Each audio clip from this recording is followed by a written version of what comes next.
اللهم صل على محمد وعلى محمد. ما شاء الله لا حول ولا قوة إلا بالله العلي العظيم. بسم الله الرحمن الرحيم. ما شاء الله الحمد لله رب العالمين بارئ الخلائق أجمعين. سبحان اللہ. والصلاة والسلام على أشرف الأنبياء والمرسلين شفيع المذنبين ورحمة للعالمين سيدنا ونبينا حبيبنا وطبيبنا مولانا أبي القاسم محمد. اللهم صل على محمد وعلى محمد وعلى آله الطيبين الطاهرين المعصومين المظلومين المنتجبين المنتخبين سبحان اللہ. الذين أذهب الله عنهم الرجس وطهرهم تطهيرا. اللهم صل على محمد وعلى محمد ولعنة الله على أعدائهم أجمعين من الأولين والآخرين إلى قيام يوم الدين. حسبنا الله ونعم الوكيل نعم المولى ونعم النصير. أما بعد فقد قال الحكيم في كتابه المتين وهو أصدق القائلين. بسم الله الرحمن الرحيم. فأقم وجهك للدين حنيفا فطرة الله التي فطر الناس عليها لا تبديل لخلق الله ذلك دين القيم ولكن أكثر الناس لا يعلمون. صلوات اللهم صل على محمد وعلى محمد. صلوات کا پڑھنا عظیم عبادت ہے، احسان سمجھ کر نہیں ایمان سمجھ کر بآواز بلند صلوات پڑھیے. اللهم صل على محمد وعلى محمد. محبوب خدا ابن عبداللہ محمد مصطفیٰ صلی اللہ علیہ وآلہ وسلم ارشاد فرماتے ہیں من صلی علی مرہ لم یبق من معصیتہ ذرہ. جو شخص میری ذات پہ ایک بار درود بھیجتا ہے خالق کائنات اس کے نام اعمال سے تمام گناہوں کو مٹا دیتا ہے. اللہم صلی علی محمد وعلی محمد. بار دیگر صلوات پڑھیے. اللهم صل على محمد وعلى محمد وعجل فرجهم. سامعین مکرم حاضرین مجلس، میں نے آپ کے سامنے خالق لم یزل ولا یزال کے لا ریب کلام قرآن مجید سے سورہ روم کی 30ویں آیت کو تلاوت کرنے کا شرف حاصل کیا ہے. ماشاءاللہ. جس میں پروردگار عالم نے ارشاد فرمایا فاقم وجہک للدین حنیفا فطرت اللہ التی فطر الناس علیہا. ماشاءاللہ. اے میرے حبیب آپ اپنا رخ دین حنیف کی طرف کر دیجئے. یہ دین حنیف وہ فطرت الہی ہے کہ جس پر اللہ نے تمام انسانوں کو خلق کیا ہے. سبحان اللہ. تو اس آیہ مجیدہ میں پروردگار عالم نے فطرت کا تذکرہ کیا ہے. فطرت اللہ التی فطر الناس علیہا. یہ فطرت وہ فطرت الہی ہے کہ جس پر پروردگار عالم نے تمام انسانوں کو خلق کیا ہے. دیکھیے پروردگار عالم ایسا نہیں کہ فقط انسان کو اس نے خلق کیا اور خالق بن گیا. کائنات کا ذرہ ذرہ اس کے خالق ہونے کا بہترین مظہر ہے. پروردگار عالم نے ملائکہ کو خلق کیا. یہ تخلیق ملائکہ پروردگار عالم کے خالق ہونے کا ایک بہترین شاہکار ہے. پروردگار عالم نے جنات کو خلق کیا، تخلیق جنات اس کے خالق ہونے پر بہترین دلیل ہے۔ سبحان اللہ۔ پروردگار عالم نے انسانوں کو خلق کیا جو اس کے خالق ہونے کی نشانی ہے۔ پروردگار عالم نے نباتات کو، جمادات کو، حیوانات کو خلق کیا، اور یہ تمام چیزیں اس کے خالق ہونے پر واضح دلیل ہیں۔ لیکن کتنا بہترین نقطہ ہے یہاں پہ کہ پروردگار عالم نے جن ملائکہ جیسی بہترین مخلوق، معصوم مخلوق کو خلق کیا، جنات جیسی لطیف مخلوق کو خلق کیا، انسان جیسی اشرف المخلوق کو خلق کیا، اور حیوانات کو خلق کیا، نباتات کو خلق کیا، جمادات کو خلق کیا۔ ان تمام مخلوقات کو خلق کرنے کے بعد وہ ہے خالق، لیکن اس مرتبے میں، اس مرحلے میں انسان کی عظمت اور اس کا امتیاز دیکھیے کہ پروردگار عالم نے ہر چیز کو خلق کرنے کے باوجود فقط انسان کے بارے میں فرمایا فطرت اللہ التی فطر الناس علیہا، کہ میں وہ خالق ہوں کہ جس نے فقط اور فقط انسان کو اپنی فطرت پہ خلق کیا ہے۔ تمام مخلوقات اس کی تخلیق کا مظہر ہے۔ اگر کوئی مخلوق فطرت الہی کا مظہر ہے تو وہ فقط اور فقط انسان ہے۔ صلوات بھیجئے بر محمد و آل محمد۔ اللہم صلی علی محمد و آل محمد۔ ماشاءاللہ آپ کی توجہ ہو چکی ہے۔ بسم اللہ بسم اللہ۔ اس آیہ مجیدہ میں پروردگار عالم نے فطرت کا تذکرہ کیا ہے، سبحان اللہ۔ اور ایسا نہیں ہے کہ فطرت ان الفاظوں میں سے ہو، ان مفاہیم میں سے ہو، ان امور میں سے ہو جس کا معنی واضح نہ ہو۔ فطرت وہی چیز ہے جس کو آپ جبلت کہتے ہیں، فطرت جس کو آپ سرشت کہتے ہیں وہی فطرت ہی ہے۔ فطرت جس کو غریزہ کہا جاتا ہے، اور عام فہم اور زبان زد عام جو لفظ استعمال کیا جاتا ہے فطرت کو سمجھانے کے لیے، یہ جو نیچر ہے یہی فطرت ہے۔ واہ واہ واہ واہ۔ اور ایسا نہیں کہ فطرت کا لفظ استعمال کیا جائے تو پڑھا لکھا طبقہ اس کو سمجھ سکتا ہے اور ان پڑھ نہیں سمجھ سکتا، ایسا نہیں ہے۔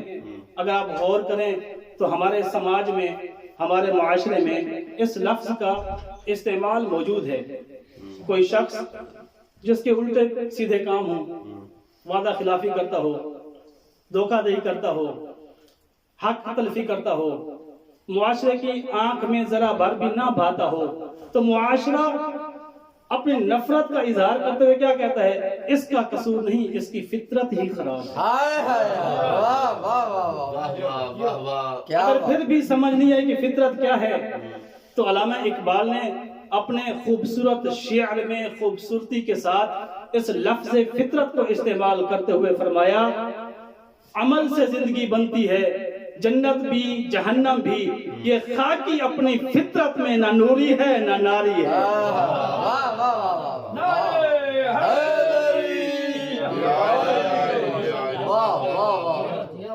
پروردگار عالم نے اس آیہ مجیدہ میں فطرت کا تذکرہ کیا ہے۔ چند ایک مثالیں دیتا ہوں تاکہ گفتگو کو تسلسل ملتا رہے اور فطرت بھی واضح ہوتی رہے۔ ماشاءاللہ ماشاءاللہ۔ دیکھیں انسان کا جسم کئی اعضاء پر مشتمل ہے۔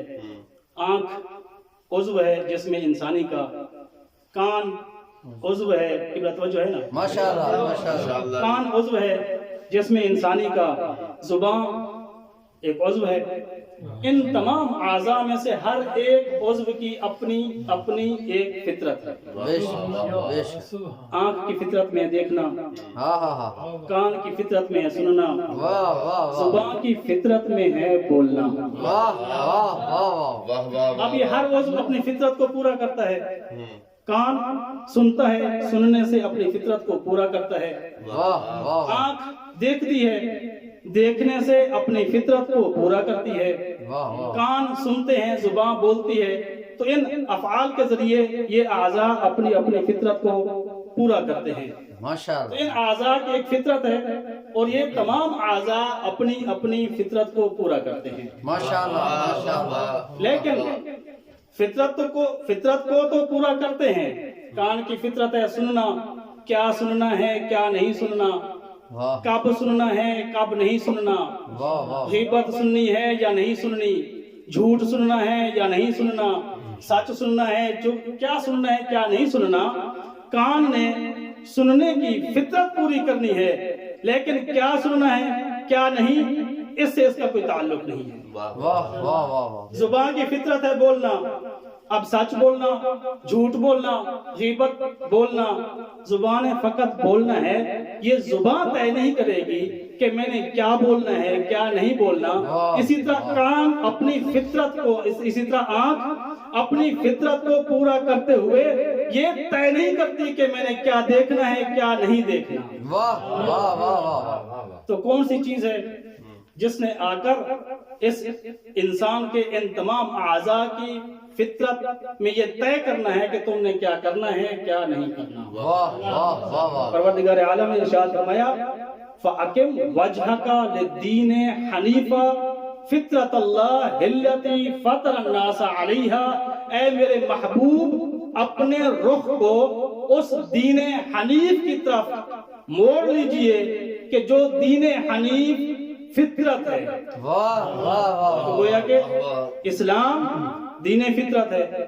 جب اسلام دین فطرت ہے، ان اعضاء میں فطرت موجود ہے، اسلام نے آ کر طے کرنا ہے، اسلام نے آ کر ارشاد کرنا ہے، اسلام نے آ کر ہدایت کرنی ہے، چونکہ اسلام دین فطرت ہے۔ جب کان سننے کی فطرت کو ادا کرتا ہے، طے کرتا ہے، تو اسے نہیں پتا کیا سننا ہے کیا نہیں سننا، اسلام نے آ کر اسے بتانا ہے کان تیری فطرت میں سننا ہے سن، لیکن یاد رکھنا گانا نہیں سننا، موسیقی نہیں سننی، جھوٹ نہیں سننا، غیبت نہیں سننی، چغلی نہیں سننی، اگر سننا ہے تو سچ سن، سننا ہے تو حق سن، سننا ہے تو ذکر خدا سن، سننا ہے تو ذکر مصطفیٰ سن، سننا ہے تو ذکر علی سن، سننا ہے تو ذکر بطول سن۔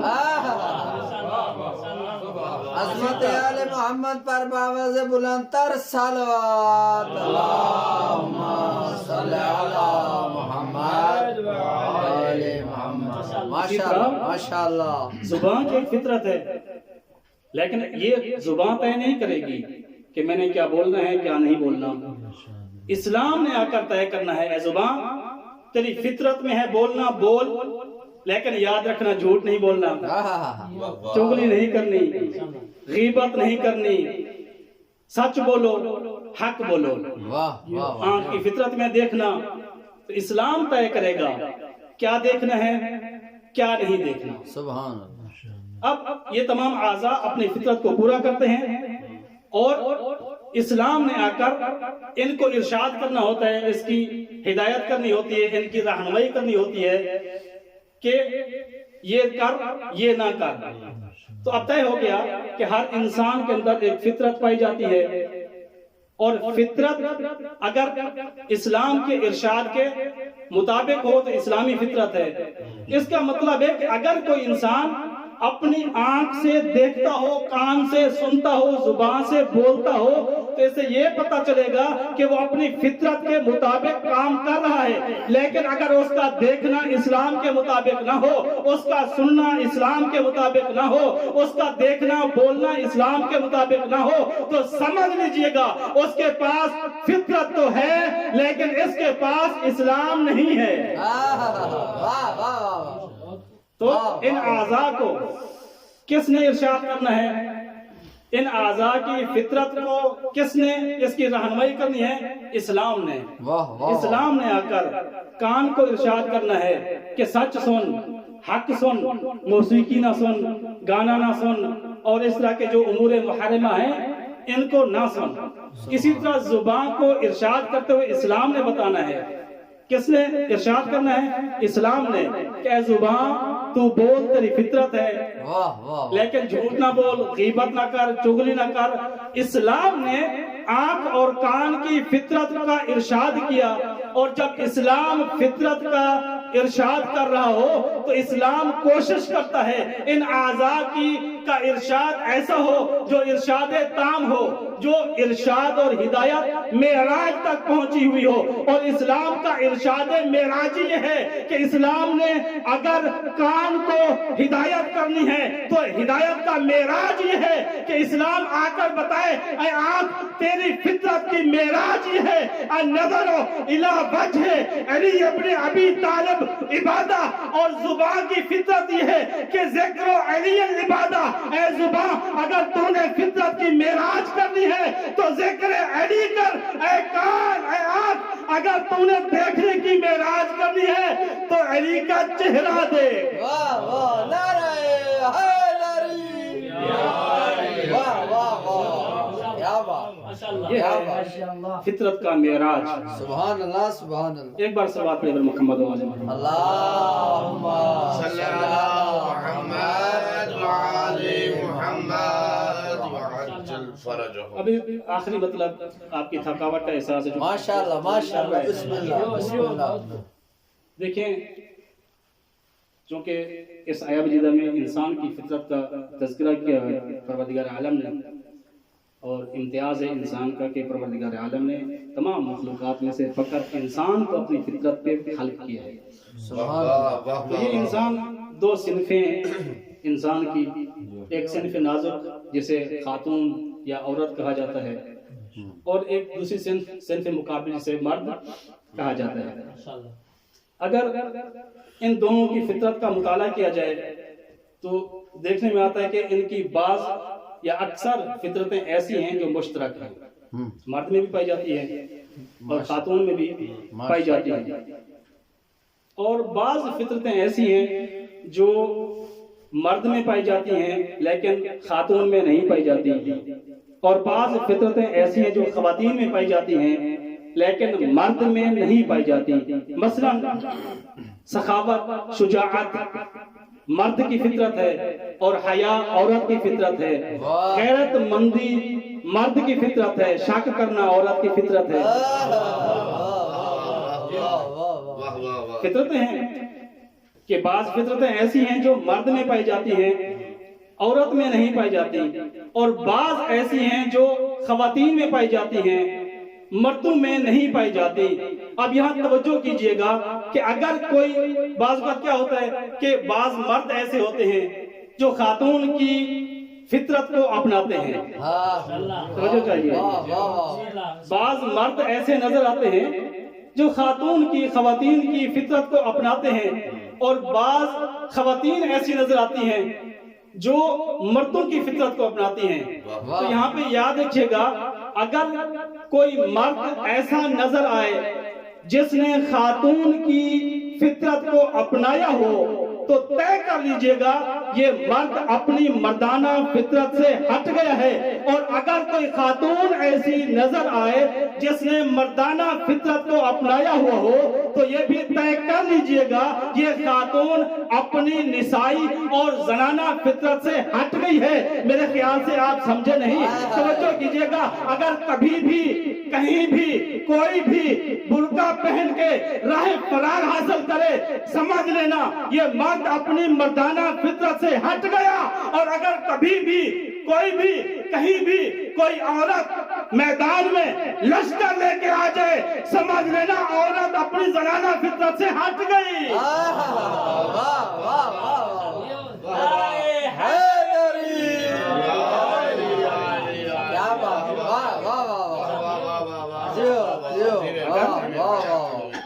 یہ اصول ہے، قانون ہے. اگر مرد اپنی مردانہ فطرت پہ ہو تو مرد ہے، اگر اپنی مردانہ فطرت کو چھوڑ دے تو مرد نہیں ہے. اب ایک مقدماتی اور تمہیدی نکات تھے جو آپ کی خدمت میں عرض کیے ہیں. ماشاءاللہ ماشاءاللہ. یہ موضوع ایک طویل ہے، اس پہ کافی گفتگو کرنے کی گنجائش موجود ہے. فقط فطرت کا معنی عرض کرنا مقصود تھا. انشاءاللہ ہو گیا ہوگا، آگے اگر توفیق الہی ہوئی تو اس کو آگے تسلسل دیں گے انشاءاللہ. ماشاءاللہ ماشاءاللہ. تو فطرت ایک ایسی چیز ہے کہ جس کو ایسی فطرت کی وجہ سے پروردگار عالم نے دین اسلام کو دین فطرت کہا ہے، بے شک، اور انسان کو اس فطرت پہ خلق کیا ہے. انسان کے اعضاء میں سے ہر عضو میں ایک فطرت پائی جاتی ہے، ہر عضو اپنی فطرت کو طے کرتا ہے. جیسے میں نے عرض کیا کہ آنکھ کی فطرت میں دیکھنا ہے تو یہ آنکھ اپنے دیکھنے کی فطرت کو پورا کرتی ہے. واہ واہ واہ. اسی طرح جیسے آنکھ کی فطرت میں دیکھنا ہے اور دیکھنے کی فطرت کو طے کرتی ہے، اسی طرح آنکھ کی فطرت میں آنسو بہانا ہے. جب بھی کسی مظلوم کی مظلومیت کا تذکرہ کیا جاتا ہے تو یہ آنکھ اپنی فطرت کو پورا کرتے ہوئے آنسو بہاتی ہے. اور یہ آنکھ آنسو کیوں نہ بہے جب تذکرہ ہو رہا ہو ایک ایسی مظلومہ کا کہ مورخین کہتے ہیں بنت حسین جس کا سن تھوڑا تھا اس پہ ظلم زیادہ کیے گئے. یہ آنکھ آنسو کیوں نہ بہائے جب ایک ایسی معصومہ کا تذکرہ کیا جائے کہ جس کے بارے میں خطبہ کہتے ہیں رخسار چھوٹے تھے تماچے بڑے. یہ کچھ دیر پہلے میں پڑھ رہا تھا کہ امام حسین کا قافلہ مکہ سے کربلا 23 دن میں پہنچا اور کوفہ سے شام 14 منزلیں طے کر قافلہ زینبی پہنچا. تاریخ گواہ ہے مکہ سے لے کر کربلا تک کوئی ایسا لمحہ نہیں ہے کہ جس میں حسین کی بیٹی پیدل چلی ہو، اور کوفہ سے لے کر شام تک کوئی ایسی منزل نہیں ملتی کہ جس میں حسین کی بیٹی سواری پہ سوار ہو کے گئی. اجرکم علی اللہ. آپ صاحب اولاد بیٹھے ہیں، بالخصوص جن کی بیٹیاں پروردگار عالم نے رحمت سے نوازا ہے، وہ میرے اس جملے کی قدر کریں گے. ایک نفسیاتی جملہ کہ چونکہ فطرت کی بات ہوئی ہے، بچہ اور بچے کی فطرت میں بھی فرق ہوتا ہے. اگر آپ بیٹے کو لے کے جا رہے ہوں کہیں، اس کے ہاتھ میں آپ کی انگلی ہو، چلتے چلتے جب بیٹا تھک جاتا ہے اس کی فطرت میں کہتا ہے بابا میں تھک گیا ہوں، تو باپ یا بھائی کے ساتھ چل رہے ہو تو اسے اٹھا لیتے ہیں. لیکن اگر بیٹی یا بہن کو لے کے جا رہی ہوں تو میں نے کہا خاتون کی فطرت میں حیا ہے، تو بچی اگر تھک جائے تو کہتی نہیں ہے کہ بھائی میں تھک گئی ہوں، بس بار بار اپنے بھائی کے چہرے کی طرف دیکھتی ہے تاکہ اسے محسوس ہو جائے کہ میری بہن تھک گئی ہے. منبر کی عظمت کی قسم، کوفہ سے لے کر شام تک 70 بار سکینہ نے سجاد کے منہ کی طرف دیکھا اور سجاد منہ پھیر لیتے تھے.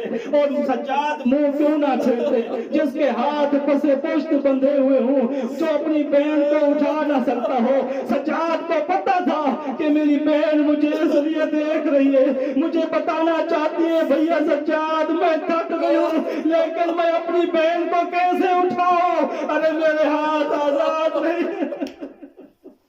اجرکم علی اللہ، اجرکم علی اللہ. مختار نے جب وہ قاتلین امام حسین سے انتقام لے رہا تھا، جو بھی قاتل آتا اس سے پوچھتا ہے بدبخت بتا تو نے کربلا میں کیا ظلم کیا تھا. بس آخری جملہ اور آپ کی عبادت کو تمام کرنا ہے. ایک ظالم ایسا ہے، مختار نے پوچھا بتا تو نے کربلا میں کیا ظلم کیا؟ اس نے کہا میں نہیں بتاؤں گا.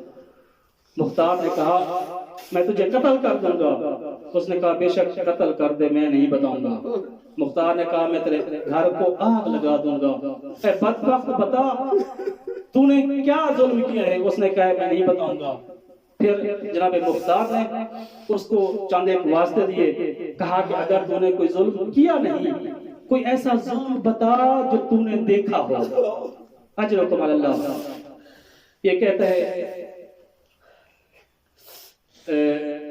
شام غریباں کی رات، یعنی عاشور کے دن، عصر عاشور جب امام حسین قتل ہو گئے، اگلی جو شام غریباں رات آئی ہے، یہ کہتے ہیں رات کا وقت تھا، ہم نے ایک معصوم بچی کو دیکھا جو چل کر لشکر یعنی میدان کربلا میں لاشوں میں کچھ ڈھونڈ رہی تھی، اور چلتے چلتے ہمارے لشکر کے قریب آ گئی. کچھ ڈھونڈ رہی تھی، اسے نہیں ملا، وہ بیٹھ گئی. چند لمحوں بعد ہم نے دیکھا، چونکہ آپ جانتے ہیں یہ مظلومہ بی بی ایسی ہے کہ نیزے لگنے سے بی بی کا سر زخمی تھا، دور چھیننے کی وجہ سے بی بی کے کان زخمی تھے، تماچوں کی وجہ سے بی بی کے رخسار زخمی تھے، اور بعض خطبہ یہ پڑھتے ہیں کہ بی بی کم سنی تھی لیکن ایک سلام بی بی کی طرف پڑ جاتا ہے، السلام علیک یا مقصورۃ العظام، سلام ہو اس بی بی پر جس کی ہڈیاں ٹوٹی ہوئی تھی۔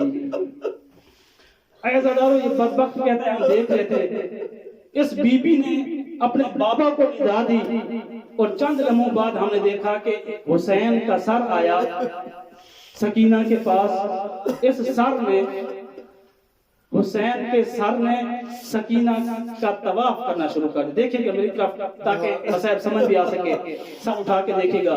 یہ سکینہ بیٹھی ہیں، امام حسین کا سر آیا، اس نے سکینہ کا طواف کرنا شروع کر دیا۔ وہ کہتا ہے ہم نے دیکھا حسین کا سر گھومتا گیا، سکینہ کا سر بھی گھومتا گیا، حسین کا سر گھومتا گیا، جس طرف حسین کا سر جاتا اس طرف سکینہ کی نظریں جاتی۔ ایک بار ایسا ہوا سکینہ دیکھتی رہی، دوسری بار بھی ایسا ہوا تو سکینہ دیکھتی رہی، لیکن ایک وقت ایسا آیا کہ سکینہ نے رو کے کہا، اے بابا میں آپ کی منت کرتی ہوں یا میرے سامنے آ کے رک کے مجھے اپنی زیارت کرائیے، کسی ایک زاویے میں رک جائیے۔ امام حسین نے کہا سکینہ کیوں؟ کہا کہ بابا میری ہڈیاں ٹوٹی ہوئی ہیں، میری گردن درد کرتی ہے، میرا رخسار زخمی ہے، میرا سر زخمی ہے، بابا میری گردن میں اتنا طاقت نہیں کہ آپ جہاں مڑے میں آپ کو مڑ مڑ کے دیکھتی ہوں۔